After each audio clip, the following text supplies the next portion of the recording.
But first, we briefly address a story that the media mob and Democrats are obsessing about. Wall-to-wall coverage, 48 hours and counting.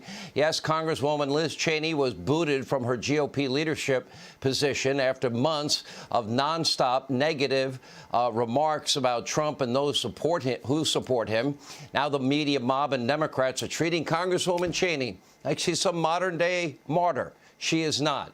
I see, Liz, today you're a hero. You actually gave your first interview to MSDNC, NBC, the first exclusive. Wow, that's the same network. I believe if we go back, yeah, it was referring to your dad as a war criminal and should be tried, and a criminal with Halliburton and all sorts of other allegations. You may want to refresh your memory. Too bad, as a Republican leader, you never showed the same passion fighting the radical socialist Democrats that bribe Iranian mullahs, abandon our ally Israel, with the same type of passion and psychotic rage that you have against all things Donald Trump. Now, my message to you, Liz, is have fun. I'm sure you have to love all the praise and attention you're receiving, but remember, you're receiving it from the very same people, the Democrats and the media, that called your father a war criminal. The very people that helped put Scooter Libby, I think he's a friend of yours, in jail, and the same people that accused your dad of numerous crimes and felonies related to his work at Halliburton. Perhaps you've forgotten. I have not. Here with a quick refresher might help you remember. Take a look. Liz Cheney is not going to go away. She is going to continue to stand up for what she believes in, and as long as she is there and as long as she has a microphone, she is going to be able to, she's going to say, this, I'm not going to go away. Once upon a time, it was just the liberals who used to scream war criminal at Dick Cheney in public. Now it's something the whole family can enjoy. I do commend Liz Cheney for her courage, for her patriotism, and I wish her well. Perhaps this challenge will make her stronger. I don't know. If we go back to Dick Cheney, Darth Vader tactics, then President Obama thinks it's not going to work. Liz Cheney is daring them to do this, daring them. She's telling the truth.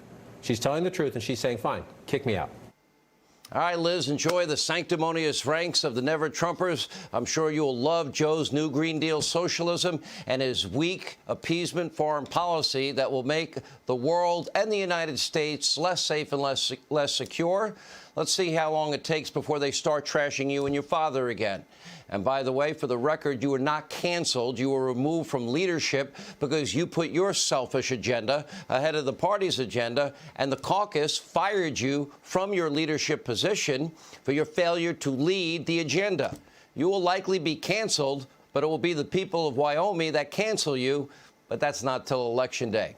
You have plenty of time to soak in all the love from Democrats and your new friends in the media that were so kind and so loving to you and your family and your dad and your mom. Just wonderful people. Good luck with your new friends. We turn to a much more important story, and that's Joe Biden's ongoing gas crisis, now causing what is dire issues up and down the entire east coast of the United States. Look at these maps. Today, over 50% of all stations in Virginia, they ran out of gas. North Carolina, 70% of gas stations out of fuel. Georgia, 40% of stations ran out of fuel. Look at this map. Eric Erickson tweeted out earlier today.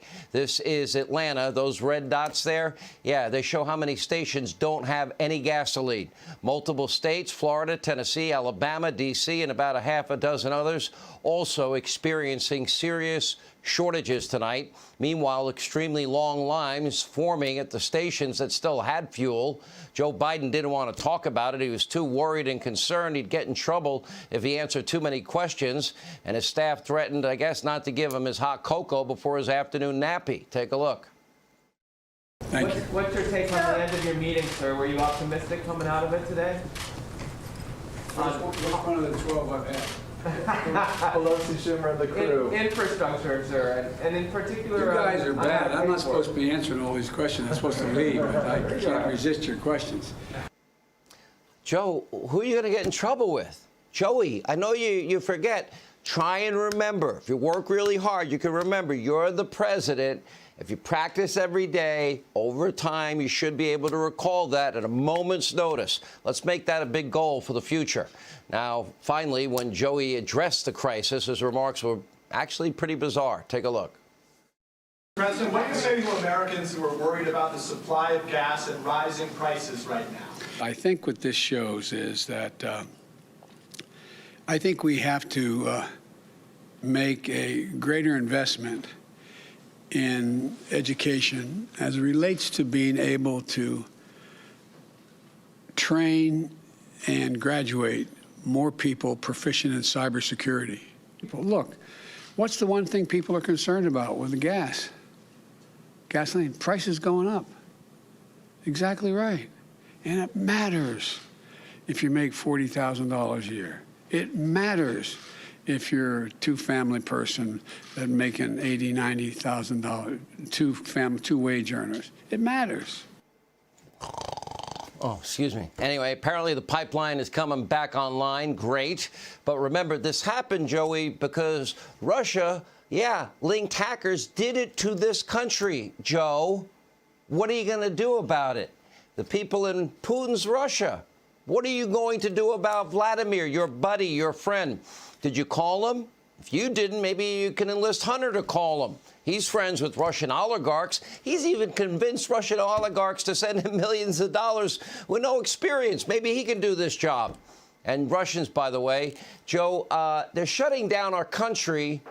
You haven't said a word. Not a peep, Joey. Not a word. Didn't you promise to be tough on Russia? Now's a good time. Every hostile regime in the world sadly knows that Joe is weak and frail, and they also know what all of you know, that he's a cognitive mess, unfortunately. The world is more dangerous with a weak president. Sad, but it's true. And now you, the American people, we are all paying the price. We'll have to fend for ourselves in a world full of shortages, inflation, global turmoil. Looks an awful lot like Jimmy Carter in the 70s all over again. Hey, Sean Hannity here. Hey, click here to subscribe to Fox News YouTube page and catch our hottest interviews and most compelling analysis. You will not get it anywhere else.